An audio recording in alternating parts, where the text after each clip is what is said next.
શાંત સુધારસ વ્યાખ્યાનમાળા પ્રવચન 32મું કર્મ વિજ્ઞાન આ આશ્રવ સંવર ભાવનાનું પ્રવચન 4.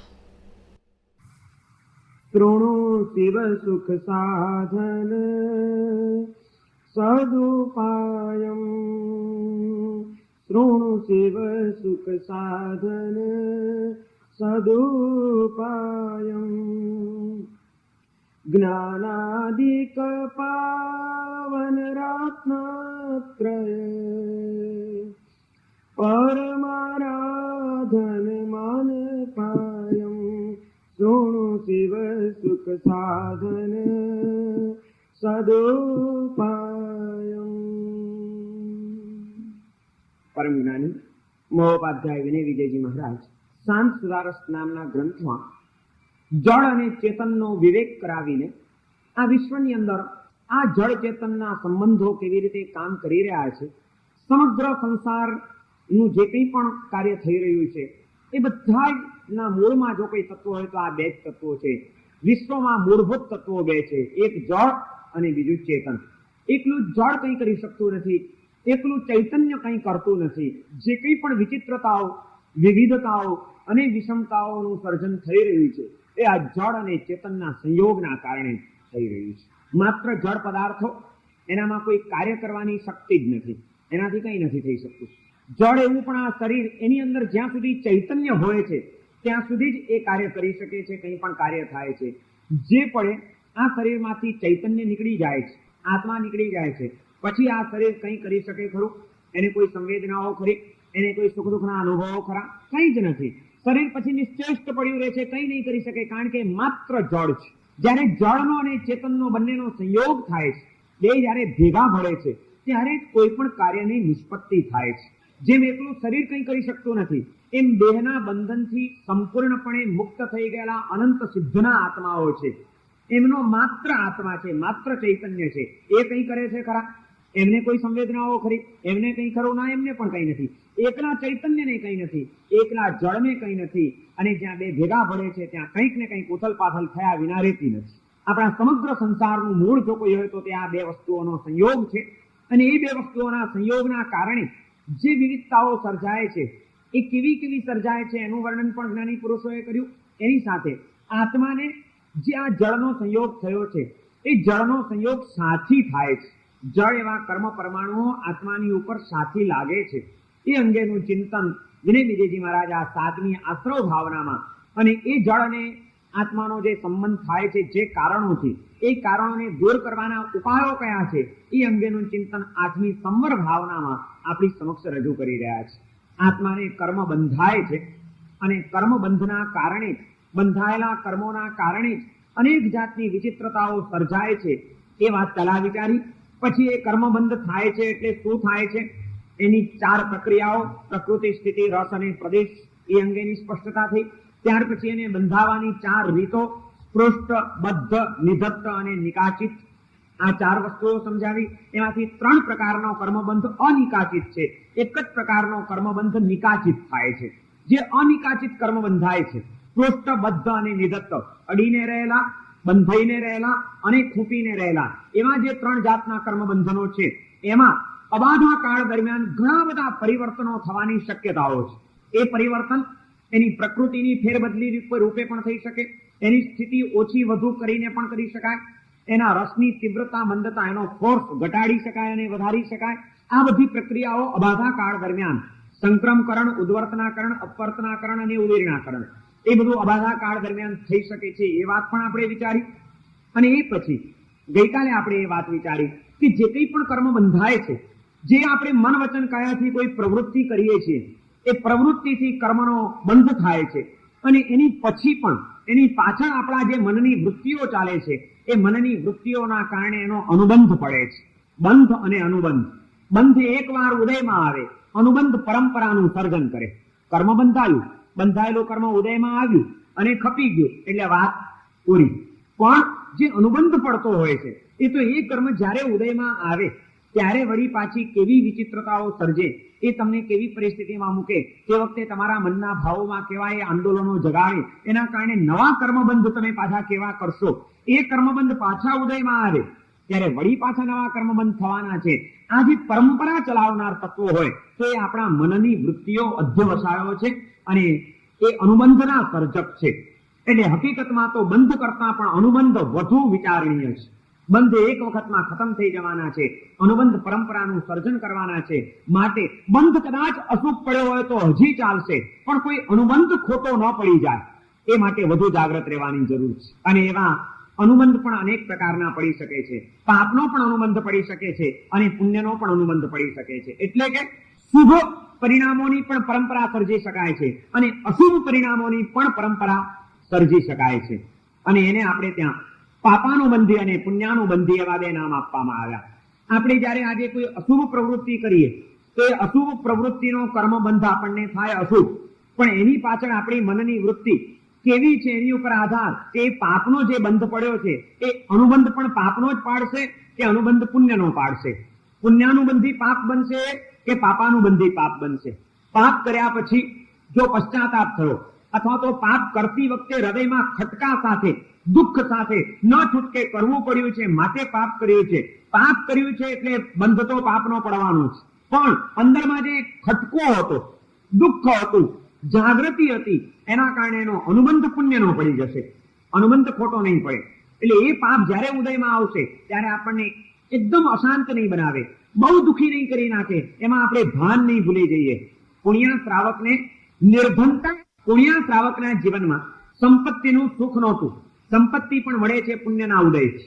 તો એનો કોઈક અશુભ કર્મનો ઉદય હતો, કોઈક લાભાંતરાય કર્મનો ઉદય હતો, અંતરાય કર્મનો ઉદય હતો, અશુભ ઉદય, માટે જ એની પાસે સંપત્તિ નહોતી આવી શકી. આ પાપનો ઉદય હતો, પણ અનુબંધ કોઈક એવો પુણ્યનો એને પાડ્યો હશે જ્યારે પણ પાપ બાંધ્યો હશે ત્યારે, કે એના કારણે આવા સંયોગોની અંદર રોજ એક સાધર્મિકને જમાડવા માટે પોતે ભૂખ્યા રહેવું પડે તો જ સાધર્મિક ભક્તિનો લાભ લઈ શકે. એવી પરિસ્થિતિમાં પણ પુણ્યના ચિત્તમાં એનો કોઈ અફસોસ નહોતો, એનું કોઈ દુઃખ નહોતું, એ માટેની કોઈ ગ્લાનિ નહોતી. એ જે પરિસ્થિતિ મળી હતી એમાં પણ સ્વસ્થ અને પ્રસન્ન રહી શકતો હતો. આનું કારણ એને પાડેલો પુણ્યનો અનુબંધ હતો. પાપ કરીએ છીએ એ બહુ મહત્વનું નથી, પાપ કેવી રીતે કરીએ છીએ એ બહુ મહત્વનું છે. ન છૂટકે દુભાતા હૈયે પશ્ચાતાપ પૂર્વક તમે પાપ કરો છો કે જે પાપ કરો છો એ રાચી માચીને ખૂબ પ્રેમપૂર્વક આનંદથી કર્તવ્યની મોરછાપ લગાવીને તમે પાપ કરો છો, એ બહુ મહત્વનું છે. એ જ રીતે શુભ પ્રવૃત્તિ આપણે જે કરીએ છીએ, શુભ પ્રવૃત્તિ દ્વારા પુણ્યનો બંધ થાય, પણ એ પુણ્યનો બંધ પણ પાછો બે પ્રકારનો થાય. પુણ્યનો બંધ એવો થાય કે એ પુણ્ય ઉદયમાં આવે ત્યારે નવા પાપ બંધાવે તમને, માટે એને પાપાનુબંધી પુણ્ય કહેવામાં આવ્યું. અને એક પુણ્ય એવું હોય કે જયારે ઉદયમાં આવે ત્યારે નવા ને નવા પાછા પુણ્યનું જ સર્જન કરાવે, એનું નામ છે પુણ્યાનુબંધી પુણ્ય. સાલીભદ્રે પુણ્યાનુબંધી પુણ્યનું સર્જન કર્યું. પુણ્યનો ઉદય હતો માટે સંપત્તિ ખૂબ મળી, અનુબંધ પણ પુણ્યનો પાડ્યો હતો, અનુમોદના કરીને દાન ધર્મની, માટે એ સંપત્તિમાં મૂર્છિત ન થયા સાલીભદ્ર. કર્તવ્યનું ભાન ન ભૂલ્યા, ભગવાન મહાવીરને ન ભૂલ્યા, અને એ બધી સંપત્તિની વચ્ચે પણ અનાસક્ત રહીને છેવટે તક આવી તો એનાથી ઉપર ઉઠવાની તાકાતે કેળવી શક્યા. પુણ્યનો ઉદય હતો મમ્મા શેઠને પણ, કારણ કે એણે પણ મુનિને દાન આપ્યું હતું લાડવાનું, માટે જ પુણ્ય બંધાયું હતું, પણ પાછળ મન બગાડ્યું હતું, માટે અનુબંધ પાપનો પડ્યો હતો. પુણ્યના ઉદયથી સંપત્તિ મળી મમ્મણના ભાવમાં, પણ પાપનો અનુબંધ પાડ્યો હતો, માટે તીવ્ર આસક્તિ મળી. અને પુણ્યનો ઉદયને પણ એ ભોગવવાની પણ શક્તિ એની પાસે નહોતી, એ ભોગવી પણ ન શક્યો. કઈ સત્કાર્ય તો ન કર્યું, દાનમાં તો ન દીધું, બીજાનું ભલું તો ન કર્યું, પણ પોતાનું એ ભલું ન કરી શક્યો. દુઃખી થઈને જ આખી જિંદગી કંગાળ દશામાં એને વિતાવી અને તીવ્ર મમતામાં અને મમતામાં મરીને સાતમી નારકીમાં ચાલ્યો ગયો, કારણ કે અનુબંધ પાપનો પાડ્યો હતો. એટલે એ સંપત્તિના ઉદય વખતે એના અધ્યવસાયો એવા જ રહ્યા કે જેના કારણે એવા કર્મોનું સર્જન થયું જે એને સાતમી નારકીમાં લઈ ગયું. આમ પુણ્યના બંધ પણ બે પ્રકારના પડે છે. એટલે માત્ર સત્કાર્ય કરીને સંતોષ માનવાની જરૂર નથી. આપણે સત્કાર્ય કરીએ છીએ, પણ એ સત્કાર્ય પણ આપણે કેવી રીતે કરીએ છીએ, પછી એ દાન ધર્મનું સત્કાર્ય હોય, શીલ ધર્મનું સત્કાર્ય હોય, તપ ધર્મનું સત્કાર્ય હોય કે ભાવ ધર્મનું સત્કાર્ય હોય, કોઈ પણ પ્રકારનો ધર્મ આપણે જે આરાધીએ છીએ એ આપણો ધર્મ કયા ભાવપૂર્વકનો થાય છે એ બહુ મહત્વનું છે. કારણ કે ધર્મની આરાધના કરીએ છીએ, કોઈક શુભ પ્રવૃત્તિ કરીએ છીએ તો એના દ્વારા પુણ્ય બંધાવાનું છે, એમાં કોઈ શંકા નહીં. પણ આપણું પુણ્ય એ પુણ્યાનુબંધી પુણ્ય હોય તો એ ઉત્તમ છે. જો ક્યાંક અનુબંધ પાપનો પડી જાય તો બહુ મુસીબત ઉભી થઈ જાય, આખી પરંપરા બહુ વિહામણી બની જાય અને એવું ન થાય એ માટે સાવધાન રહેવું જ પડે. એટલા માટે કીધું કે જ્યારે પણ તમે કોઈ પણ પ્રવૃત્તિ કરો ત્યારે માત્ર પ્રવૃત્તિમાં અટકી નહીં જતા એની પાછળની તમારી વૃત્તિઓનું અન્વેષણ સતત કરતા રહેજો કે એની પાછળ વૃત્તિઓ કેવી કામ કરી રહી છે આપણા ચિત્તની અંદર, કઈ વૃત્તિઓ સાથે આપણે આ પ્રવૃત્તિ કરી રહ્યા છીએ. એકની એક પ્રવૃત્તિ અનેક દ્રષ્ટિથી થઈ શકે. આપણને બહારથી કદાચ ક્યારેક અશુભ પ્રવૃત્તિ પણ દેખાતી હોય અને એની પાછળ કોઈક શુભ બંધ પણ થઈ જાય અને શુભનું બંધ પડે એવું પણ બની જાય. કોઈ નિર્ણય નથી કે આમ કરો તો આમ જ થશે. મહત્વનું જો કોઈ હોય તો તે આપણું મન છે અને એ મનના અધ્યવસાયો છે. આ અધ્યવસાયોને સંભાળી રહેવાની સાધના, એનું નામ છે સંવરની સાધના. સંવર કરવાનો એટલે શેનો સંવર કરવાનો? સૌથી પહેલો મનનો સંવર કરવાનો કે મન અશુભ ભાવોમાં, અશુભ પ્રવૃત્તિઓમાં, અશુભ વાતોમાં ખેંચાઈ ન જાય, એને પાછું વાળવું. કર્મ બંધ થાય છે આશ્રવથી અને કર્મનો બંધ અટકે છે સંવરની સાધના. આશ્રવ એટલે કચરાને આવવાના રસ્તાઓ અને સંવર એટલે એના ઢાંકણાઓ, બંધ કરવાના દરવાજાઓ. આપણે આત્માની અંદર કર્મનો મેલ વધી ન જાય, કર્મનો કચરો વધુ પડતો ધસારાબંધ આવી ન જાય એ માટે સંવરના દરવાજાઓ બંધ કરવાના છે. પણ એ માટે પહેલા તો ક્યાંથી આવે છે આશ્રવને ઓળખી લેવા બહુ જરૂરી છે. અને એવા 4 આશ્રવો જ્ઞાની પુરુષોએ આપણને બતાડ્યા. મિથ્યાત્વનો આશ્રવ, અવિરતિનો આશ્રવ, કસાય આશ્રવ અને મન વચન કાયાના યોગરૂપ આશ્રવ. આ 4માંથી 2નો ગઈકાલે આપણે વિચાર કર્યો. મિથ્યાત્વનો આશ્રવ શું છે અને એની સામે સંવરની સાધના શું છે એ આપણે ગઈકાલે જોયું. હું અને મારાપણાના ખોટા ખ્યાલો, એનું જ નામ છે મિથ્યાત્વ. જે વસ્તુ જે રીતે છે એ વસ્તુને તે રીતે જોવી એનું નામ છે સમ્યક દર્શન અને એને ઊંધી રીતે જોવી એનું નામ છે મિથ્યા દર્શન. સમ્યક એટલે સાચું દર્શન, સમ્યક એટલે સારું, સાચું અને સારું દર્શન કરવાની કળા સિદ્ધ કરવી એનું નામ છે સમ્યક દર્શન. ઊંધું અને ખોટું દર્શન કરવાની ટેવ પાડવી એનું નામ છે મિથ્યા દર્શન, મિથ્યાત્વ. સમ્યક્ત્વ અને મિથ્યાત્વ આપણી દ્રષ્ટિ ઉપર આધારિત છે. આપણે કોઈ પણ વસ્તુને, કોઈ પણ પ્રસંગને, કોઈ પણ વ્યક્તિને, કોઈ પણ પરિસ્થિતિને સાચી રીતે અને સારી રીતે જોઈ શકીએ છીએ કે ખોટી રીતે અને ઊંધી રીતે જ આપણે મૂલવીએ છીએ, એની ઉપરથી નિર્ણય થઈ શકે કે આપણે સંકિતી છીએ કે મિથ્યાત્વી છીએ. અને એવું આપણું સાચું દર્શન જો આપણને કરતા આવડી જાય જાતનું અને જગતનું, તો મનના ભાવોમાં શું પરિવર્તન આવે એ ગઈકાલે વિચાર્યું. સંસાર ખૂબ ગમે, મોક્ષ અને ધર્મ બિલકુલ ન ગમે. સંસાર ખૂબ ગમે, ધર્મ પણ થોડો થોડો ગમે. સંસાર પણ ગમે અને મોક્ષ પણ ગમે. ત્રીજો તબક્કો. મોક્ષ ખૂબ ગમે, થોડોક સંસાર પણ ગમે. ચોથો તબક્કો. મોક્ષ જ ગમે, સંસાર ન જ ગમે. પાંચમો તબક્કો. આ બધા તબક્કાઓ આપણા મનના અધ્યવસાયો. અચર્માવર્ત કાળમાં છીએ, ચર્માવર્ત કાળમાં આવ્યા છીએ, એમાં પણ અર્ધપુદ્ગલ પરાવર્ત કાળમાં આવ્યા છીએ, એમાં પણ સમ્યક દર્શનની એકદમ નિકટમાં પહોંચ્યા છીએ અને સમ્યક દર્શન પામ્યા છીએ. આ 5 તબક્કાઓ છે. આપણા મનના ભાવો કેવી રીતે કામ કરી રહ્યા છે એના આધારે આપણે નિર્ણય કરી શકીએ કે આપણા આત્માનો વિકાસ કેટલા તબક્કા સુધી થયેલો છે. આ નિર્ણય આના આધારે થાય. અને જ્યાં દ્રષ્ટિનું પરિવર્તન થયું, મનના વિચારોનું પરિવર્તન થયું, પછી જીવન પરિવર્તન થતા વાર નહીં લાગે. ઊંધા વિચારો એનું નામ છે મિથ્યાત્વ, ઊંધું વર્તન એનું નામ છે અવિરતિ. સીધી સાદી ભાષામાં સમજવું હોય મિથ્યાત્વ અને અવિરતિ તો બીજું કંઈ નથી. ઊંધા વિચારો, ખોટા વિચારો એ મિથ્યાત્વ છે અને ઊંધું વર્તન એ અવિરતિ છે. અવિરતિને ટાળવાની એટલે શું કરવાનું? ઊંધું વર્તન છોડી દેવાનું. 5 ઇન્દ્રિયો અને 6ઠું મન અને પૃથ્વી, પાણી, અગ્નિ, વાયુ, વનસ્પતિ અને ત્રસ, આ સટકાયની જે હિંસા, સટકાયની હિંસામાં જતા અટકવું અને 5 ઇન્દ્રિય અને 6ઠું મન એને આધીન થતા અટકવું. વિરામ પામવો, વિરતિ એટલે અટકવું. અવિરતિ એટલે આપણે અટકતા નથી. આપણું મન અને આપણી ઇન્દ્રિયો એ સતત વિષયોના માર્ગે દોડી રહી છે અને આપણી કાયા અને આપણા જીવનની પ્રવૃત્તિઓ સટકાયની હિંસા તરફ સતત દોડી રહી છે. આ ભટક્યા જ કરે છે. આપણું મન અને આપણું શરીર, આપણી ઇન્દ્રિયો અને આપણી પ્રવૃત્તિઓ આ બધું ભટક્યા કરે છે. એનું નામ છે અવિરતિ. અને ભટકાવતા એને અટકાવવું એનું નામ છે વિરતિ. અવિરતિ એ આશ્રવ છે, વિરતિ એ સંવર છે. મિથ્યાત્વ એ આશ્રવ છે અને સમ્યક્ત્વ એ સંવર છે.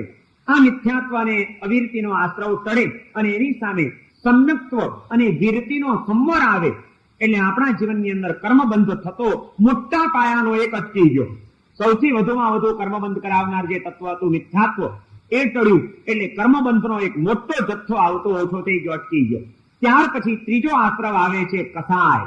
આજે ગઈકાલે આપણે 2 આશ્રવ વિચાર્યા, આજે બીજા 2 વિચારી લેવા છે અને આજે આ સબ્જેક્ટ પૂરો કરવો છે. ત્રીજા આશ્રવનું નામ છે કસાય અને ચોથું છે મન વચન કાયાના યોગો. કસાય એટલે શું? આ પણ એક જૈન ધર્મનો પારિભાષિક શબ્દ છે, સંસ્કૃત શબ્દ છે.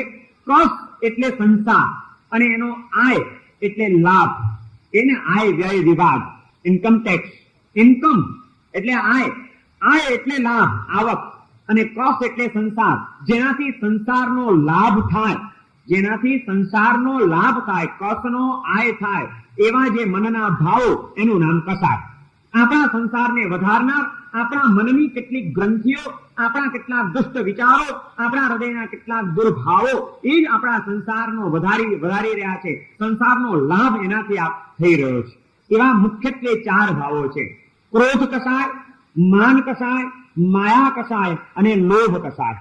આ 4 ચિત્તના અધ્યવસાયો, આ મનના 4 ભાવો એ વધુમાં વધુ આપણા ચિત્તને કલુષિત બનાવી રહ્યા છે અને કલુષિત બનેલું ચિત્ત સંસારનો વધારો કર્યા વિના રહે નહીં. આપણો સંસાર વધી રહ્યો છે આપણા બગડી ગયેલા મનના ભાવના કારણે. મનના બગડી ગયેલા ભાવો જો સુધરી જાય તો આપણો સંસાર સુધરી ગયા વિના રહે નહીં. આજે આપણો સંસાર બગડેલો છે કારણ કે આપણું મન બગડેલું છે. મનની અંદર 4 જાતની વિકૃતિઓ આવી છે. પહેલો ક્રોધ કસાય, ગુસ્સો. વાતની અંદર આપણને ગુસ્સો આવી જાય છે, ક્રોધ આવી જાય છે. બિલકુલ નહીં ચલાવેલો, હું સહન નહીં કરી શકું. આ જે આવેશ છે, આ આવેશના કારણે આપણા આત્માની અંદર એક એવી ચુંબકીય શક્તિ ઉત્પન્ન થાય છે કે ઝપાટા બંધે કર્મ પૂતગલોને આત્મા ઉપર ખેંચી લે છે, ચોંટાડી લે છે. જેને કર્મબંધ થતો અટકાવવો હોય એને ક્રોધ કસાયને નિયંત્રિત કરી નાખવો જોઈએ. સ્વભાવ ઉપર આ કંટ્રોલ લેતા શીખવું જોઈએ. કેવી રીતે આવી શકે? અમે સમજીએ છીએ કે ક્રોધ બહુ ખોટો છે, ક્રોધ કરવા જેવો નહીં, પણ જયારે પ્રસંગ આવી જાય છે, કંઈક ઘટના બની જાય છે, ત્યારે આ બધું ભાન ભૂલી જાય છે ને એવો આવેશ આવી જાય છે, ગુસ્સામાં આવી જઈએ છીએ. આ માટે કોઈ ઉપાય ખરો? ક્રોધથી કેવી રીતે બચી શકાય? હા, એને માટે બચી શકાય. એ માટે જ તો આ ભાવનાઓનું ચિંતન છે. જ્યારે સારા સંયોગો છે, જ્યારે સારી પળો છે, તે વખતે જ મનને તૈયાર કરો, ભાવિત કરો.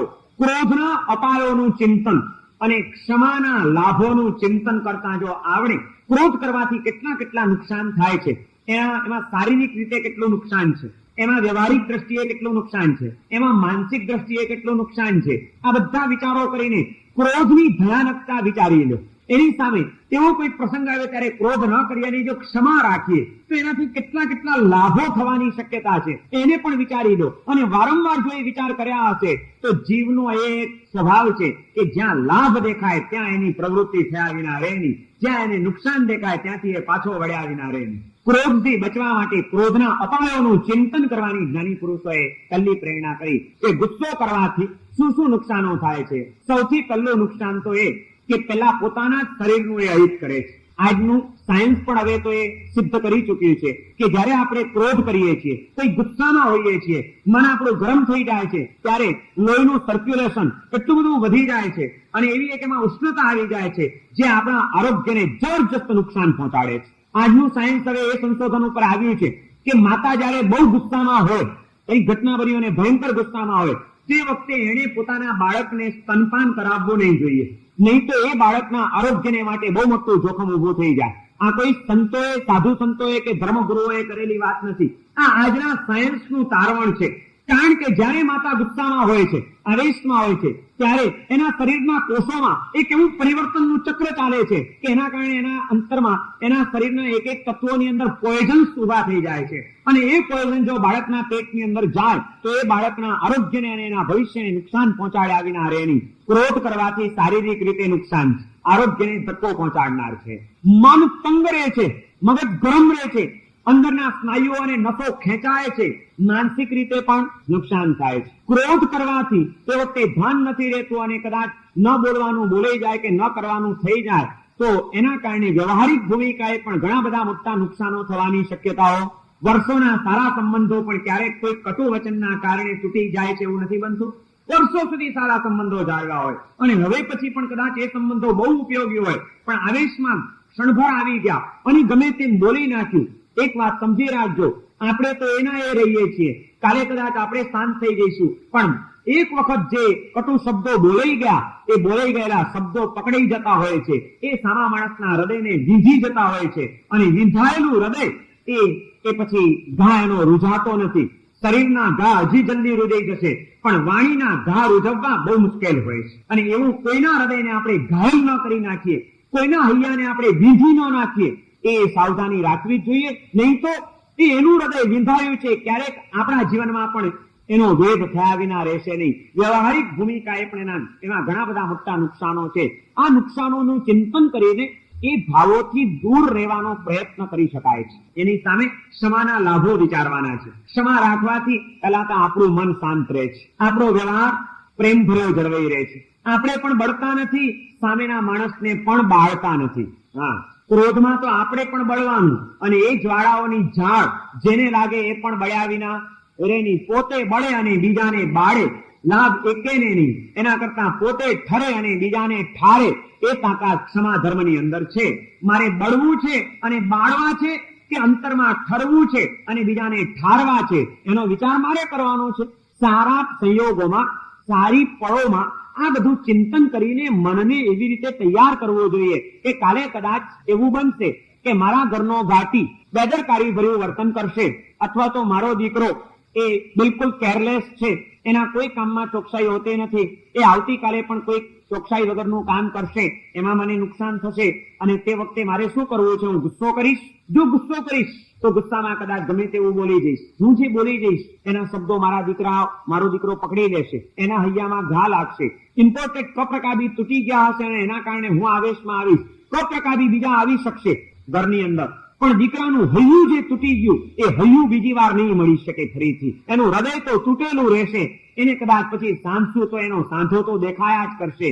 મારે શું કરવું છે? કપરકાબીને તૂટવા દેવા છે અને દીકરાના હૈયાને સંભાળી લેવું છે, કે કપરકાબી તોડ્યાની ઉપર દીકરાના હૈયાને અને અમારા બેના પ્રેમને પણ તોડી નાખવો છે? શું કરવાનું મારે? આવું કદાચ બની શકશે. પહેલેથી મનને કલ્પના કરીને કેળવી લો, તૈયાર કરી લો. કદાચ એવી જ કંઈ ઘટના બની તો તે વખતે આપણા મનને આપણે ઘણા અંશમાં સાચવી શકીશું. કસાય એ કર્મબંધ થવાનું મોટામાં મોટું એક કારણ છે, અને એમાંનો પહેલો કસાય છે ક્રોધ. જે માણસ ક્રોધી હોય છે એના વ્યવહાર જગતની અંદર અનેક વ્યક્તિઓનો પ્રેમ એ ગુમાવી બેસે છે. બીજા નંબરનો કસાય છે અભિમાન, અહંકાર. અહંકાર પણ બહુ ખતરનાક છે. અહંકારના કારણે પણ માણસ ઘણું બધું અહિત નોતરી બેસતો હોય છે. અભિમાની માણસને પણ જીવનમાં શાંતિ ન હોય. એનું કોઈએ અપમાન કર્યું તો એ દુખી, એને કોઈએ સન્માન ન આપ્યું, આવકાર ન આપ્યો તો પણ એ દુખી. પરિણામે તો દુઃખ સિવાય કંઈ જ નહીં. તો હાથે કરીને મારે શા માટે દુઃખી થવું? અને અભિમાન કોનું રાખવા જેવું છે? અભિમાન શેનું રાખવા જેવું છે? હું એટલે કઈ વસ્તુ છું કે જેના કારણે હું આવી બધી અપેક્ષા રાખું કે આમ થવું જોઈએ, આમ થવું જોઈએ, આટલું માન મળવું જોઈએ, આટલું મારું સ્ટેટસ રહેવું જોઈએ? હું એટલે કઈ નથી. એ વિચાર જ્યાં સુધી નહીં આવે ત્યાં સુધી અહંકારના કસાયથી બચવું મુશ્કેલ છે, માન કસાયથી. અને એક એક કસાયો કેવા ખતરનાક! ક્રોધ કસાયની ભયાનકતા વ્યવહારિક જગતને તો નુકસાન પહોંચાડે છે, આધ્યાત્મિક જગતમાં પણ બહુ મોટું નુકસાન પહોંચાડે છે. તમામ સાધનાઓને પણ નકામી બનાવી દેનાર જો કોઈ હોય તો તે ક્રોધ કસાય છે. અને એટલા માટે તો આપણા જ્ઞાની પુરુષોએ કીધું કે ક્રોધે ક્રોધ પુરવતણું સંયમ ફળ જાય, ક્રોધ સહિત તપ જે કરે તે તો લેખે ન થાય. ક્રોધે ક્રોધ પુરવતણું સંયમ ફળ જાય. એક આત્માએ સંયમ લઈ લીધું, ચારિત્ર લઈ લીધું, સાધુ જીવન અંગીકાર કર્યું. સાધુ જીવનની તમામ ઉચ્ચ કક્ષાની સાધનાઓ કરે છે અને આચારો એકદમ નિર્મળ પાડે છે. પણ જો ભયંકર ક્રોધના પનારે એ સાધુ પડી ગયો તો શાસ્ત્રકારો એમ કહે છે કે ક્રોધે ક્રોધ પુરવતણું સંયમ ફળ જાય, ચાલ્યું જાય. ક્રોધ સહિત તપ જે કરે, અને બહુ તપ કરતો હોય પણ ક્રોધનો ધમધમાટ ચાલુ હોય તો ક્રોધ પૂર્વકનો એ તપ, ક્રોધ કર્યો, અરે તપ કર્યો, પણ જીવનમાં સમતા ના આવી, મનને શાંત રાખતા ના આવડ્યું, તો તે તો લેખે ન થાય. એની કોઈ ગણતરી આધ્યાત્મિક જગતની અંદર થઈ શકતી નથી. માટે ક્રોધથી હંમેશા દૂર રહેવાની પ્રેરણા આપણા જ્ઞાની પુરુષોએ આપણને કરી. અગ્નિ સ્તરમાં તાપસે માસ ખમણના પારણે માસ ખમણની ઉગ્ર તપશ્ચર્યાઓ કરી. વર્ષોના વર્ષો વિતાવી દીધા, પણ ગુણસેન રાજા પ્રત્યેનો એનો એક હૃદયનો દુર્ભાવ, એ દુર્ભાવના કારણે એમાંથી આવેલો ક્રોધનો આવેશ, અને એ આવેશની પરાકાષ્ઠામાં એ માસ કમળના પારણે માસ કમળની તપશ્ચર્યા કરનાર અગ્નિસ્તરમાં તાપસ, એને જે સંકલ્પ કર્યો અને નિયાણું કર્યું કે મારા આ તપનો જો કોઈ પ્રભાવ હોય તો જન્મો જન્મ માટે આ ગુણસેન રાજાને મારનારો થાવ.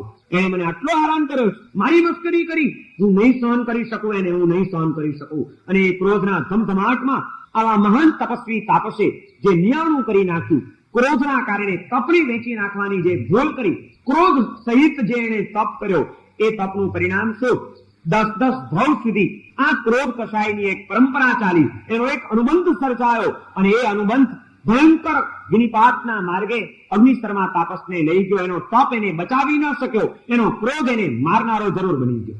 આવા ક્રોધ કસાયથી મારે હંમેશા દૂર રહેવું છે. આવો સંવર કરતા જેને આવડે એના આત્માની અંદર કર્મબંધ થતો અટકી જાય. સંસાર છે, સંસારમાં વિચિત્રતાઓ તો ચાલ્યા જ કરવાની, વિષમતાઓ તો હોય જ. બધા બધું બરોબર જ કરે એવી અપેક્ષા રખાય જ નહીં. દરેકની ક્ષતિઓ થવાની, દરેકની ભૂલ થવાની. તો આજે એની ભૂલ થઈ છે, કારે માલી પણ થઈ શકે છે. હું ભૂલ કરું છું તો એ પણ ભૂલ કરી શકે. માનવ માત્ર ભૂલને પાત્ર છે. ભૂલ થાય પણ કોઈકની ભૂલને જોઈને મારે અકળાવવું નથી, આવેશમાં આવવું નથી, ગુસ્સો કરવો નથી. કારણ કે જો ગુસ્સો કરીશ તો મારી સાધનાઓ બધી નકામી બની જશે, મારો આત્મા રવાડે ચડી જશે, મારું શરીર રોગોથી ઘરાઈ જશે. ના, આ ગુસ્સો મને કરવો પાલવે નહીં. ગુસ્સાને અટકાવવાનો સંકલ્પ એ છે ક્રોધ કસાયનો સંવર. ક્રોધ એ આશ્રવ છે, ક્ષમા એ સંવર છે, અભિમાન એ આશ્રવ છે, નમ્રતા એ સંવર છે. ગમે ત્યાં નમતા ચાલો ભાઈ. નમવામાં કઈ ગુમાવવાનું નથી અને અક્કડ રહેવામાં કઈ મેળવવાનું નથી. અક્કડ કોણ રહે? જેનામાં ખરેખર આત્મચેતના ધબકતી હોય, કોઈ દિવસ અક્કડ ના રહી શકે. નમતા એને જ આવડે જેનામાં આત્મા અને પરમાત્મા વસ્યો હોય. પરમાત્મા સ્વરૂપી એવો આત્મા જેની અંતરમાં વસ્યો હોય એ આત્માને તો નમતા જ ચાલવું જોઈએ. નમવામાં કઈ ગુમાવવાનું નથી. માત્ર બધે અક્કડ જ રહેવું ને અભિમાનમાં જ તોરમાં જ રહેવું પહાડ જેવા. અભિમાનીને ઉપમા આપવામાં આવી છે શાસ્ત્રોમાં. ક્રોધ એ અગ્નિ જેવો છે, અભિમાન એ પર્વત જેવો છે. પર્વત કેવો અક્કડ ઉભો હોય? પર્વત કોઈ દિવસ નમે? પહાડને નમતો જોયો કોઈ દિવસ? અભિમાની માણસ નમી ન શકે ક્યાંય. એ સર્વત્ર અક્કડ ને અક્કડ જ ઉભો હોય. એટલા માટે એને પહાડની ઉપમા આપી. અને પથ્થર જળ હોય છે, પહાડ જળ છે. જે આત્મા નમી શકતો નથી એનામાં ધબકાર છે ચેતનાનો, એમ કેમ કહી શકાય? એ તો જળ થઈ ગયો કહેવાય. ઝુકતા વહી હૈ जिसमें जान है, झुकता वही है जिसमें जान है, અકળતા તો મુર્દે કી પહેચાન है. મરદું કેવું થઈ જાય? મરદાને 4 કલાક રહેવા દો તો પછી વાળું હોય એમ વળે? માણસ મરી જાય એટલે તરત ને તરત જ એને જે રીતે ગોઠવવો હોય, એની પાલખી કાઢવી હોય તો એને બેસાડી દેવો પડે, અને ઠાઠડી કાઢવી હોય તો એને સુવડાવી દેવો પડે. પણ મર્યા પછી તરત પહેલું કામ શું કરો? એને ગોઠવી દો ને. કારણ કે જો 8, 10, 12 કલાક નીકળી ગયા તો પછી એ મરદો પછી વળી શકે? કઈ એમાં ફેરફાર થાય છે? તો અક્કડ થઈ ગયું. એટલા માટે આ કવિએ કીધું કે ઝુકતા વહી હૈ जिसमें जान है, અકળતા તો મુર્દે કી પહેચાન है. અક્કડ તો મરદાઓ રે. આપણું કામ અક્કડ રહેવાનું નહીં. આપણે તો જીવતા છીએ, મરદા નથી થવું આપણે. માન કસાય નો આશ્રવ, એ આશ્રવને અટકાવવા માટે નમ્રતાનો સંવર કરવો પડશે. ત્રીજો કસાય છે માયા, છોડ, પ્રપંચ, કપટ. આના કારણે પણ મનમાં એક એવી વિકૃતિઓ ઉભી થાય છે કે જે અનેક કર્મબંધ કરાવી દે છે જીવને. એવી માયા કસાયથી બચવા માટે સરળતાનો સંવર જીવનમાં લાવવો પડશે. જીવનને સરળતા ભર્યું બનાવો. અને માયા કરનાર માણસ ક્યારે પણ જીવનમાં સરવાળે સફળ જઈ શકતો નથી. કારણ કે માયાવી માણસ, કપટી માણસ, ઊંધું ચત્તું કરનારો માણસ ધીમે ધીમે એની પ્રતિષ્ઠાને એવી ખતમ કરી નાખે છે કે કોઈ એનો વિશ્વાસ કરવા તૈયાર ન થાય. કપટી માણસનો વિશ્વાસ કોણ કરે? એટલે ભાઈ અહીં મોઢે કંઈક બોલે છે, પાછળ કંઈક બોલશે, કરશે વળી ત્રીજું જ કંઈક. એનો ભરોસો રાખવા જેવો એની છાપ શું? કોઈ છાપ નહીં. કોઈ એનો ભરોસો ન રાખે, કોઈ એની ઉપર વિશ્વાસ ન મૂકે. નિષ્ફળતા છે જીવનમાં સરવાળે. સફળતા એને જ મળે છે જે સરળતા રાખે છે. જીવનનું આ એક સૂત્ર બનાવી દો, જે સરળતા રાખે તેને સફળતા મળે. જ્યાં સરળતા ત્યાં સફળતા. કપટ કરીને જીવનમાં કંઈ પામી શકાતું નથી. અને એવું કપટ એ માણસના મનની અંદર કેટલી બધી વિકૃતિઓ જન્માવી દે. માયાવી માણસનું મન જોયું છે? એને શાંતિ ન હોય. જે અનેક જાતના રૂપ કરીને ચાલતો હોય એ માણસના જીવનમાં કોઈ દિવસ શાંતિ નહીં હોય. એ અશાંતિથી ઘેરાયેલો રહેશે. કારણ કે સતત એને ભય પડ્યો હોય, ક્યાંક મારી પોલ ખુલ્લી ન પડી જાય, કોઈક મને ઓળખી ન જાય, ક્યાંક સાચી વાત બહાર આવી ન જાય. એક પછી એક છાનું છૂપું કર્યા જ કરવાનું, વાતોને છુપાવ્યા જ કરવાની, બધાને ઊંધા પાટા ભણાવ્યા જ કરવાના. એ માણસના મનમાં જરાય શાંતિ હોય, શાંતિથી જીવવું હોય તો માયા કસાયનો આશ્રવ છે એને અટકાવી દો અને ત્યાં આગળ સરળતાનો સંવર લાવી દો. અને ચોથો કસાય છે લોભ કસાય. લોભની પરિણતિઓ એ માણસના જીવનને કયા તબક્કે લઈ જાય છે એ કંઈ તમને લોકોને સમજાવવાની જરૂર છે. સંસારના રોજના અનુભવો આપણે જોઈ રહ્યા છીએ કે લોભની ખાતર માણસ પોતાના સ્વાર્થની ખાતર અને લોભની ખાતર શું શું નથી કરતો, શું શું કરે છે નહીં, કેવા હલકા કામ એ કરવા એને માટે તૈયાર ન થાય. લોભની ખાતર શું છોડીએ આપણે? ચારે કસાયો કેવા નુકસાનકારક છે એનું શાસ્ત્રોમાં વર્ણન કર્યું છે. એમાં એમ કીધું કે કોહો પીમ પણાસેઈ માણો વિણય નાસણો માયા મિત્તાણી નાસેઈ લોહો સબ્બ વિનાશણો. કોહો પીમ પણાસેઈ, ક્રોધ પ્રીતિનો નાશ કરે છે. ક્રોધી માણસ જે હોય એને કોઈનો પ્રેમ ન મળે, કોઈ એને પછી એની સાથે પ્રેમથી બોલાવે નહીં, બધા એનાથી દૂર રહેવાની મહેનત કરે કે અલા ભાઈ એનું મગજ ક્યારે ફાસ્ટ, એને બહુ વતાવવો જ નહીં, એને બોલાવવો નહીં, એને મરવા દો. કોહો પીમ પણાસેઈ, ક્રોધ પ્રીતિનો નાશ કરે છે. માણો વિનય નાશણો, અભિમાન એ આત્માના વિનય ગુણનો નાશ કરે છે. અભિમાની માણસ કોઈ દિવસ વિનય નહીં કરી શકે, નમ્ર નહીં બની શકે, નમ્ર બનીને મેળવી નહીં શકે, કંઈ પામી નહીં શકે. માયા મિત્તાણી નાશેઈ, માયા એ મિત્રોનો નાશ કરે છે. માયાવી માણસના મિત્રો કોઈ જલ્દી થાય નહીં. કપટી માણસની સાથે મિત્રતા કોણ બાંધે? કારણ કે આ તો કપટી આપણને ક્યારે શિક્ષામાં ઉતારી દેશે કઈ ખબર પણ નહીં પડે, એટલો બધો ચાલાક છે અને ઉસ્તાદ છે, માટે ભાઈ એની સાથે બહુ જાજો વ્યવહાર કરવો નહીં. માયા મિત્રોનો નાશ કરે છે. અને એમ કીધું કે લોહો સબ્બ વિનાશણો, અને લોભ આ બધી વસ્તુઓનો નાશ કરે છે. લોભી માણસ જીવનમાં એવા પગલા ભરી બેસતો હોય છે કે જેના કારણે કોઈનો પ્રેમ એને ન મળે, તે એના જીવનનો વિનય અને વિવેક ચૂકી જાય, તે એના જીવનમાં મિત્રોને પણ અવસરે ગુમાવી બેસે. લોભના કારણે કેટલાય માણસોએ જીવનમાં કેટલા માણસોને ગુમાવી નથી દીધા. શું લોભના કારણે એવા ધંધા કરે કે હવે પછી એની સાથે કોઈ પાર્ટનરશિપ કરવા તૈયાર ન થાય. વર્ષોની પાર્ટનરશિપ પણ તૂટી જાય, વર્ષોની નોકરી પણ છૂટી જાય, વર્ષોના સંબંધો પણ ખેર વિખેર થઈ જાય અને સૌની આંખે ચડીને અડખામણો બની જાય, માત્ર અતિ લોભ દશાના કારણે. પિતા અને પુત્રની વચ્ચેના સંબંધો બગાડનાર હોય તો એ લોભ, ભાઈ ભાઈને પણ લડાવનાર હોય તો લોભ, જીવનની અંદર રવાડે ચડાવનાર હોય તો એ લોભ. લોભ એ સર્વનો વિનાશક છે એમ કીધું. અને એટલા માટે કીધું કે આ ચાર કસાયનો આશ્રવ એ અનેક કર્મબંધન કરાવી રહ્યો છે. એનાથી બચવા માટે ક્ષમા, નમ્રતા, સરળતા અને નિર્લોભતા, સંતોષ, આ ચાર સંવરની સાધના કરી લેવી જોઈએ. મિથ્યાત્વનો આશ્રવ ટાળીને સંવરનો, સમ્યક્ત્વનો સંવર, અવીરતીનો આશ્રવ ટાળીને વીરતીનો સંવર કરવાનો છે. એમ કસાયોનો આશ્રવ ટાળીને ક્ષમા, નમ્રતા, સરળતા અને નિર્લોભતાના સંવરની સાધના કરવાની છે. અને ચોથો આશ્રવ છે મન વચન કાયાના યોગો. મન વચન અને કાયાની પ્રવૃત્તિઓ. વધુમાં વધુ આપણે કર્મબંધન કરીએ છીએ કારણ કે આપણે શાંતિથી રહી શકતા જ નથી. મનથી સતત કંઈક ને કંઈક વિચારો ચાલુ છે. કોઈક બીજી વ્યક્તિ મળી જાય એટલે તરત જ વાણીનો વેપાર શરૂ થઈ જાય છે, બોલવાનું ચાલુ થઈ જાય છે અને માણસ શાંતિથી તો બેસી શકશે જ નહીં. એની કાયાની પ્રવૃત્તિ પણ દોડધામ, વેશ વેશ, આગળ પાછળ કંઈક ને કંઈક. શાંતિથી આપણે 4 કલાક બેસી શકીએ ખરા કંઈ કામ વિના? ઘરમાં તમે કોઈ દિવસ કંઈ કામ ન હોય અને 4 કલાક આમ ખુરશી ઉપર કે સોફા ઉપર બેઠા હો એવું યાદ આવે છે? માણસને કઈ કામ નહીં હોય તો અહીંથી આંટા મારશે, કંઈક ઊંધું ઉપર ચલું, ઊંધું ચત્તું કરશે, આગો પાછું કરશે, પણ શાંતિથી બેસી નહીં શકે. સતત આપણું મન સક્રિય છે, આપણી વાણી સક્રિય રહે છે, આપણી કાયા સતત સક્રિય રહે છે, કંઈક ને કંઈક. અને આ મન વચન અને કાયામાં જે સક્રિયતા આવી, એ સક્રિયતાના કારણે આપણી ચેતનામાં એક ચુંબકીય શક્તિ ઉત્પન્ન થાય છે અને એ ચુંબકીય શક્તિ કર્મ પૂતગલોને આત્મા ઉપર ખેંચે છે અને ચોંટાડે છે, કર્મ બંધન થઈ જાય છે. આ સક્રિયતાને તોડી નાખવી જોઈએ. મન વચન કાયાના અશુભ યોગો એ અશુભ કર્મ બંધાવે છે, શુભ યોગો શુભ કર્મ બંધાવે છે, પણ કર્મ બંધ તો છે જ.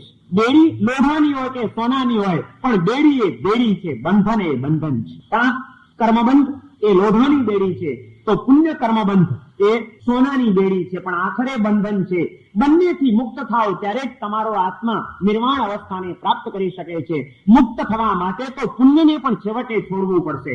જ્યાં સુધી પાપમાં ગળાબૂટ ડૂબેલા છીએ ત્યાં સુધી પાપમાંથી બહાર નીકળવા માટે પુણ્યનો સહારો જરૂરી છે, પણ છેવટે તો પુણ્યને પણ છોડીને કર્મ રહિત અવસ્થાને જ પ્રાપ્ત કરવી પડશે. પુણ્ય કર્મ પણ નહીં જોઈએ અને એ અવસ્થા શુદ્ધ દશામાં જ પ્રાપ્ત થાય છે. પણ આ કર્મબંધ શુભ કે અશુભ શેનાથી થાય છે?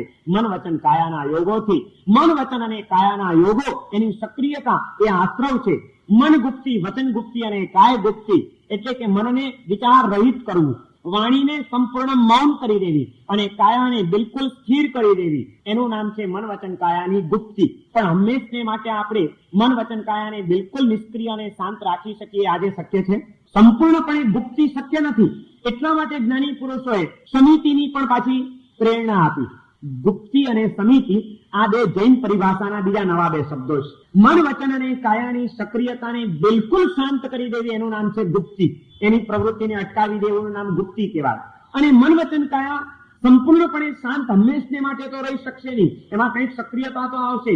તો જ્યારે પણ સક્રિયતા લાવીએ ત્યારની એ સક્રિયતા એ ઓછામાં ઓછી હોય, વિવેકપૂર્વકની હોય અને પોતાનું અને બીજા આત્માઓનું કોઈ પણ આત્માનું અહિત કરનારી ન હોય એવી રીતની પ્રવૃત્તિ કરવી જાગૃતિપૂર્વકની, એનું નામ છે સમિતિ. નિવૃત્તિ અને પ્રવૃત્તિનો સમન્વય ભગવાન મહાવીરે એમના તત્વજ્ઞાનની અંદર કરી આપ્યો કે નિવૃત્તિની પળોમાં જવાનો પ્રયત્ન કરજો, પણ સદાકાળ તમે નિવૃત્તિ ન રહી શકો તો પ્રવૃત્તિ જ્યારે પણ કરવી હોય ત્યારે વિવેકપૂર્વકની પ્રવૃત્તિ કરજો કે જે તમારું અને બીજા આત્માઓનું અહિત કરનારી પ્રવૃત્તિ ન હોય એવી જ પ્રવૃત્તિ કરજો. એનું નામ છે સમિતિ. મન વચન અને કાયાની ગુપ્તિ, મનને શાંત કરી દેવાનું, વાણીને મૌન કરી દેવાની, કાયાને સ્થિર કરી દેવાની, એનું નામ છે ગુપ્તિ. પણ ચાલો ભાઈ, સંપૂર્ણપણે એનાથી તમે મુક્ત નથી થઈ શકતા. વિચાર કરવા જ છે, કઈ વાંધો નહીં, ચાલો કરો વિચાર. વિચાર કરવા જ છે તો સારા વિચારો કરીશ, કોઈ તત્વ ચિંતન કરીશ, કોઈ પરમાત્માના કે મહાત્માઓના ગુણોનું ચિંતન કરીશ. આ મનની સમિતિ થઈ. મૌન રહેવું એ શ્રેષ્ઠ છે, પણ સંપૂર્ણપણે તમે મૌન રહી શકો એમ નથી. બોલ્યા વિના ચાલતું જ નથી ને બોલવું જ છે, કઈ વાંધો નહીં, ચાલો બોલો. પણ પરમાત્માની સ્તુતિના શબ્દો બોલો, સત્પુરુષોના ગુણાનું વાત કરો, શાસ્ત્રોના શ્લોકોનો સ્વાધ્યાય કરો, કઈક સૂત્રોનું પઠન કરો.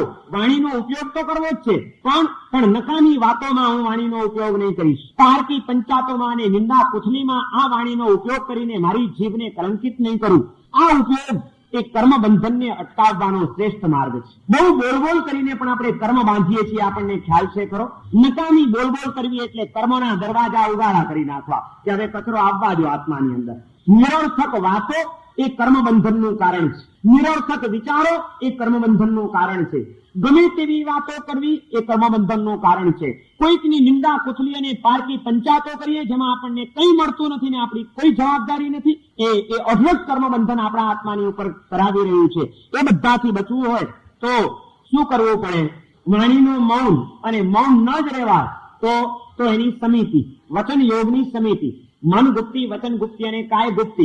પછી મન સમિતિ, વચન સમિતિ અને કાય સમિતિ. મનની સમિતિ એ સારા જ વિચારો કરીએ, તત્વનું જ ચિંતન કરીએ, કોઈકના ગુણોનો જ વિચાર કરીએ, એ મન સમિતિ થઈ. વચનની સમિતિ, સારી જ વાતો બોલીએ, કોઈકના ગુણાનુવાદ કરીએ, શાસ્ત્રોના કોઈ સૂત્રોનો પાઠ કરીએ, ભગવાનના ગુણગાન ગાઈએ. આ બધી વચન સમિતિ થઈ. અને કાયાની સમિતિ, સાવ શાંત બેસી રહેવાની તો હજી ભૂમિકા આવી જ નથી. સક્રિયતા વિના ચાલે એમ નથી તો વાંધો નહીં, ચાલો. પણ આ કાયાને સાધનાની અંદર હું પ્રવૃત્ત કરીશ. બેઠા બેઠા બહુ અકળામણ થાય છે, લાવ જરા કંઈક નીચે ચક્કર મારી આવું. આ ઘણા માણસોને આવું જ શું છે, કલાક બે કલાક થાય એટલે થાય ચાલો એક ચક્કર મારી આવીએ. કારણ કે બેઠા બેઠા પગ અકળી જાય, છૂટા કરવા છે ને કઈ વાંધો નહીં, ચાલ ઉભો થઈને ભગવાનને ખમાસમણા. તારી કાયાને સક્રિય કરવી છે ને, અકળી ગયો છે ને, જ્ઞાનના 51 ખમાસના આપી દે, સવારના પોરમાં ઉઠીને ચાલ, સ્ફૂર્તિ આવી જશે. કાયાની પ્રવૃત્તિ જ કરવી છે ને, બેઠા બેઠા કંટાળો આવે છે ને, કઈ વાંધો નહીં, ચાલ કોઈકની સેવામાં લાગી જા, સેવાની પ્રવૃત્તિ કરી લે. સાધનાની પ્રવૃત્તિ કરવી, સેવાની પ્રવૃત્તિ કરવી, કોઈકને ઉપયોગી થવાની પ્રવૃત્તિ કરવી. તો એ પ્રવૃત્તિ કરવા છતાં આપણે એમાં કર્મબંધો ઓછો થશે. ખાલી કહેવા નીકળવું, આડી અવડી ધીંગા કરવી, એમાં પ્રવૃત્તિ એવી સક્રિય અને એની પાછળ કર્મબંધ અને અનુબંધ એવા ખોટા પડશે કે જે આત્માનું અહિત કરી નાખશે. મન વચન અને કાયાને સંભાળતા શીખી જાઓ. પહેલા નિવૃત્તિમાં ન જ રહેવાય તો સમ્યક પ્રવૃત્તિ, એનું નામ છે સંવરની સાધના. આ યોગનો સંવર થયો અને ચારેયનો સંવર કરતા આપણી આવડી જાય. મિથ્યાત્વના આશ્રવની સામે સંવ્યક્તનો સંવર, અવિરતિના આશ્રવની સામે વિરતિનો સંવર, કષાયના આશ્રવની સામે ક્ષમા, નમ્રતા, સરળતા અને નિર્લોભતાનો સંવર, અને મન વચન કાયાના અશુભ યોગોના આશ્રવની સામે મન ગુપ્તિ, વચન ગુપ્તિ, કાય ગુપ્તિ, મન સમિતિ, વચન સમિતિ અને કાય સમિતિ અને ગુપ્તિનો સંવર. આ સંવર કરતા જો આપણને આવડે તો ઘણો કર્મનો કચરો આવતો અટકી જાય, અને નવો કચરો આવતો અટકી ગયો તો પછી જૂનાને સાફ કરતા વાર નહીં લાગે. એકવાર નવો પ્રવાહ આવતો બંધ કરી દેવો જોઈએ.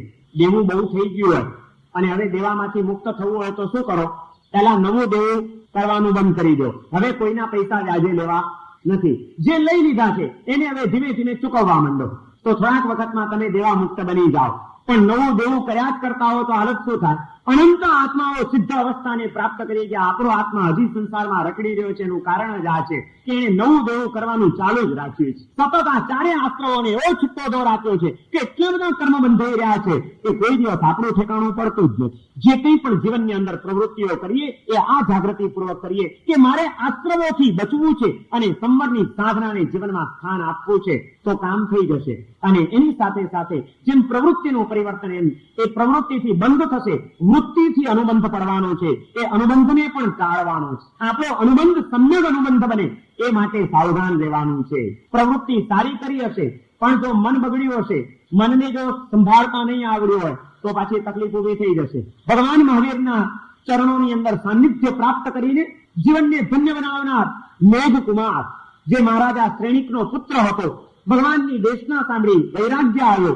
વૈરાગ્ય આવીને દીક્ષા અંગીકાર કરી.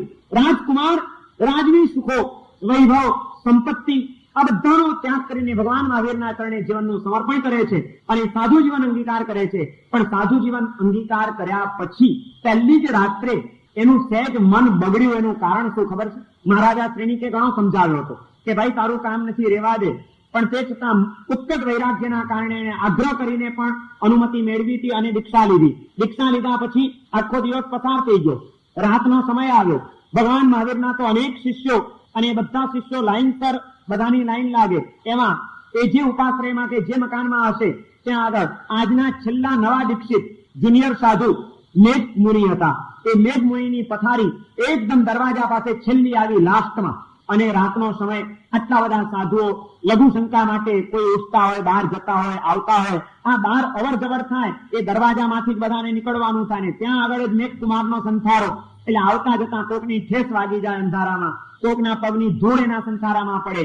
આજ સુધી જે મખમલી સૈયાઓમાં પોઢેલો છે રાજકુમાર, એને આજે જિંદગીમાં પહેલી વાર ભૂમિ ઉપર સંથારો કર્યો છે. અને એમાં આટલા બધા સાધુઓની અવર જવરના કારણે એ જે ધૂળ પથારીમાં પડી છે, કાંકરી ખૂંચે છે મેઘકુમારના કોમળ શરીરને. અને આ ડિસ્ટર્બન્સ હોવાના કારણે એને ઊંઘ સરખી આવતી નથી પહેલી જ રાત્રે. અને આ એક ઘટના બની. એ ઘટનાની અસર મેઘકુમારે એના મન ઉપર એટલી બધી લઈ લીધી, એને એમ થઈ ગયું કે મેં દીક્ષા તો લીધી પણ આજ તો આખી રાત ઊંઘ નથી થઈ. ઘડીમાં 5 મિનિટ થાય છે એક સાધુ નીકળે છે, વળી 5 મિનિટ થઈને બીજો સાધુ આવે છે. આ આવા જવામાં કોકની ઠેસ વાગે છે, આ કાંકરી તો કેવી વાગે છે, અને આ તો કેમ શાંત થશે? આજે તો હજી પહેલો દિવસ છે ને આ તો હવે રોજનું થઈ ગયું. અને ઊંઘ વિના તો મજા કેમ આવશે? આવું મને ખબર નહીં કે આટલું બધું કષ્ટ હશે.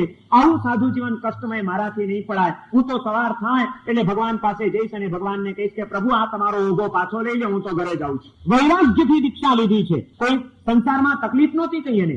મહારાજા શ્રેણિકનો પુત્ર હતો, વૈરાગ્યથી દીક્ષા લીધી. પણ શરીરની સુખશીલતાનો નાખેલો સંસ્કાર, એ સંસ્કાર કેવો નડે છે ક્યારેક માણસને. એને મનમાં એમ થઈ ગયું કે ભગવાન પાસે જઈને ભગવાનને કહીશ કે ભગવાન આ ચારિત્ર મારાથી નહીં પડાય, તમે પાછો લઈ લો ઊભો. આવો વિચાર કેમ આવ્યો એ મારે તો તમને કારણ સમજાવવું છે કે આનું બીજ એના પૂર્વભાવમાં પડેલું છે. પૂર્વભાવની અંદર એ મેઘકુમારનો આત્મા એક હાથીના અવતારમાં હતો. હાથી હતો મોટો, જંગલમાં રહેતો હતો.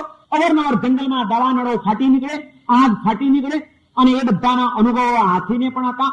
અને એટલા માટે જ્યારે પણ એવી કોઈ શક્યતા ઉભી થાય તો તે વખતે ક્યાંક આગમાં હોમાઈ ન જવું પડે. એટલા માટે આ હાથી હંમેશા પોતે એક મોટી જગ્યામાં ઘાસ કણકરા ઉખેડીને મેદાન સાફ રાખતો હતો કે જ્યાં આગળ આગને આવવાની કોઈ શક્યતા ન રહે. કોઈ આજુબાજુમાં ઝાડ ન હોય, ક્યાંય ઘાસનું તણકલું ન હોય, એકદમ કોરી માટી હોય એવું માંડલું બનાવી રાખે. અને જયારે આગ જેવો ક્યાંક પણ આમ લપકારા દેખાય એટલે ભાગતો આવીને પેલા માંડલામાં ઉભો રહી જાય. એક વખત જંગલમાં ભયંકર આગ ફાટી નીકળી. એ આગ ફાટી છે, એની જ્વાળાઓ એવી બેકાબુ બની છે, ચારે બાજુ આખા જંગલમાં પશુ પ્રાણીઓ એ બધાની નાસભાગ થઈ ગઈ છે.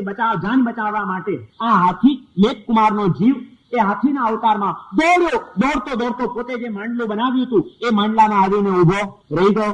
બીજા બધા પ્રાણીઓ પણ દોડતા આવે છે. કોઈ સેફ જગ્યા દેખાતી નથી. અને એમાં સલામત જગ્યા દેખાઈ એટલે બીજા પણ પ્રાણીઓ આવીને એના માંડલામાં ઉભા રહી ગયા. આખું એનું જે માંડલું હતું, એનું જે મેદાન હતું, ગ્રાઉન્ડ, એનું આખું ગ્રાઉન્ડ ખીચોખીચ ભરાઈ ગયું છે. એટલા દબાઈને બધા પ્રાણીઓ ઉભા છે ભયભીત બનીને આગથી બચવા માટે કે ક્યાંય ખસવાની કે ચસવાની કોઈ જગ્યા નથી રહી. એટલામાં એકદમ દબાઈને બધા પ્રાણીઓ બેઠા છે. આ હાથીને પોતાના બીજા પગ ઉપર કઈ ખણજ આવી અને ખણવા માટે એને પોતાનો એક પગ ઉપાડ્યો, પગથી ખણવા માટે. આમ પગથી ખણવા ગયો ત્યારે પગ ઉપાડ્યો એટલામાં આસપાસમાં જે અનેક પ્રાણીઓ હતા એમાં એક સસલું એકદમ દબાઈને બિચારું બેઠું હતું. એને આ હાથીનો પગ આટલો ઉપડ્યો એટલે જગ્યા તે એટલે પેલો તરત કૂદકો મારીને એની જગ્યાએ બેસી ગયો. હાથીના પગની મોટી જગ્યા આરામથી સસલું ગોઠવાઈ ગયું. ત્યાં આગળ સસલું ગોઠવાઈ ગયું અને આને ખણી તો લીધું, પણ ખણીને આમ પગ મૂકવા જાય છે, આગળનો પગ અને આમ પગ મૂકવા જાય છે ત્યાં હાથીની નજર પડી ગઈ કે પોતાના પગ મૂકવાની જે જગ્યા છે ત્યાં તો કોઈક એક નાનકડું પ્રાણી બેઠેલું છે, સસલું. જીવદયાના કોઈક સંસ્કાર નાખેલા હશે પૂર્વભાવમાં. જો દાપણના જયારે દિવસો હોય તે વખતે જે સંસ્કારો નાખશો એ જન્મ જન્માંતરમાં એવા કામ લાગવાના છે ને સાથે આવવાના છે કે કદાચ ત્રિંચના અવતારમાં ગયા હશો તો પણ આ મનોભાવમાં નાખેલા એ જીવદયાના સંસ્કાર ત્યાં ઉગી નીકળશે. માટે આ જીવનમાં આવા સંસ્કારો નાખવાનું કોઈ દિવસ ભૂલતા જ નહીં. આને પેલાની જીવદયાનો કોઈક સંસ્કાર નાખેલો હશે. જેવા મેં સસલું જોયું ત્યાં એને વિચાર આવે છે, હાથી એટલે બહુ બુદ્ધિશાળી પ્રાણી, એને તરત જ વિચાર આવ્યો કે મારો પગ મૂકીશ તો આ પગ નીચે આ સસલું હમણાં દબાઈને હતું ન હતું થઈ જશે, કતરાઈ જશે, બિચારું મરી જશે. ના ના, આવું તો મારાથી કેમ કરાય?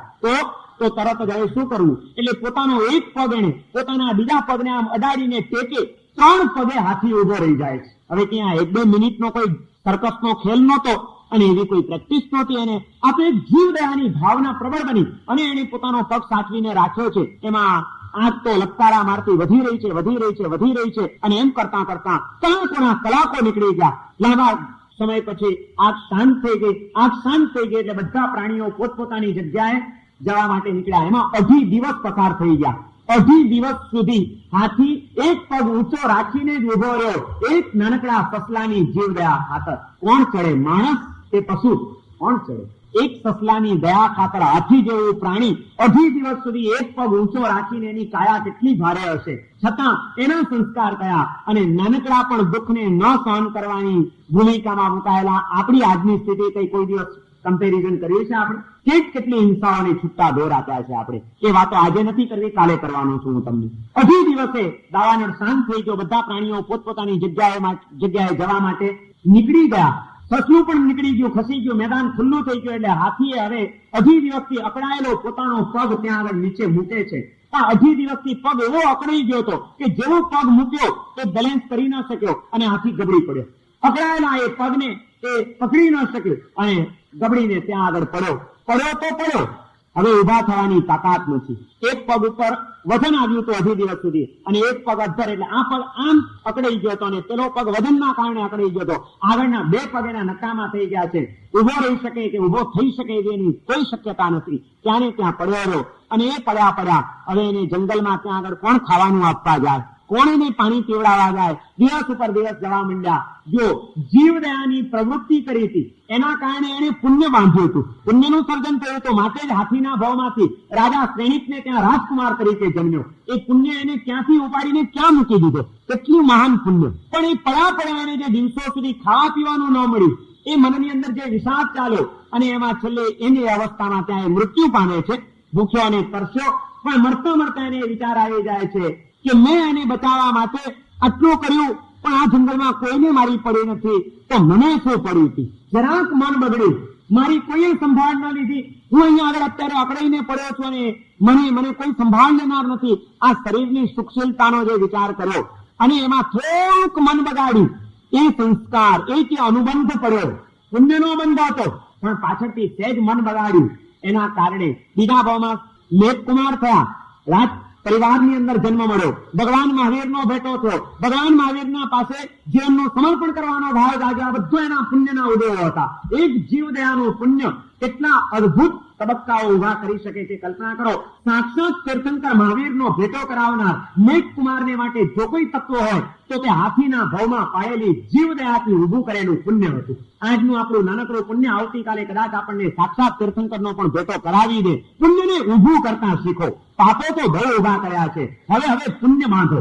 એવા પુણ્યના સર્જન કરો કે ક્યાંક તીર્થંકરોના ભેટા થઈ જાય. મેઘકુમાર એને ભગવાન મહાવીર મળ્યા, પણ જે પેલું મન બગાડ્યું હતું ને, આ ભૂખ ને તરસ મારે ક્યાં સુધી સહન કરવાના, કોઈને પડી નથી, આ અકળાઈને રહ્યો તો આ પરિણામ આવ્યું. આના કરતા ન પગ રાખ્યો તો આજે વિચાર આવ્યો. એ વિચારનો જે અનુબંધનો સંસ્કાર પડ્યો પાપનો, એને અહીં સાધુના ભાવમાં પણ પાછો વિચાર જગાડ્યો કે આને નકામી દીક્ષા લીધી, આના કરતા ન લીધી હોત તો કઈની સવારે જઈને ભગવાનને આ પાછું આપી આવીશ. જો મન બગાડ્યું હતું માટે આવો ખોટો વિચાર આવ્યો, પણ પુણ્ય એવું ઊભું કર્યું હતું કે જેથી પાછું ભગવાનને જઈને કહેવાની ભાવના જાગી. એમને એમ ઘરે ભાગી ન ગયા, ભગવાનને મળીશ, ભગવાનને કહીશ કે પ્રભુ મારાથી આ સહન થતું નથી અને માથે તમે તમારો ઓગો પાછો લઈ લો.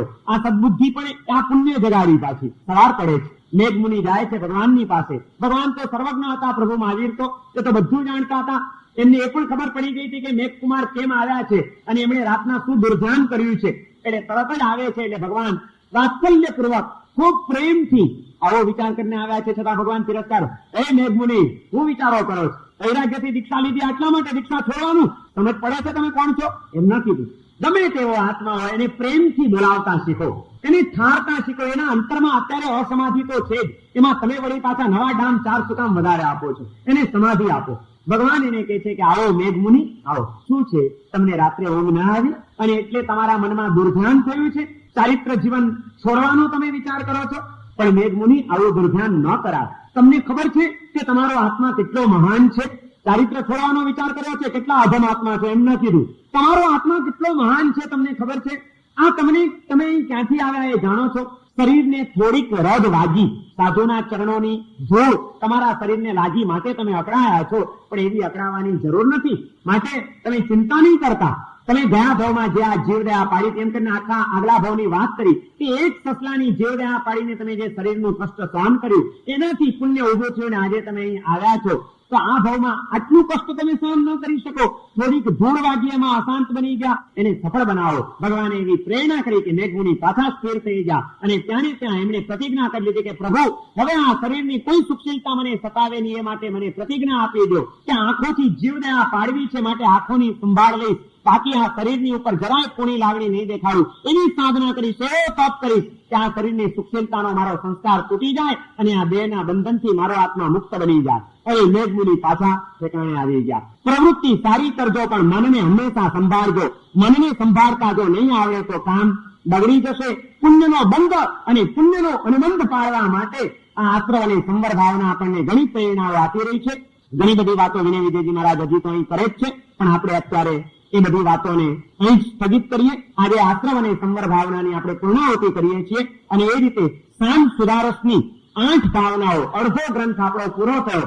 સર્વમંગલમાંગલ્યમ સર્વકલ્યાણકારણમ પ્રધાનમ સર્વધર્માણામ જૈનમ જયતિ શાસનમ.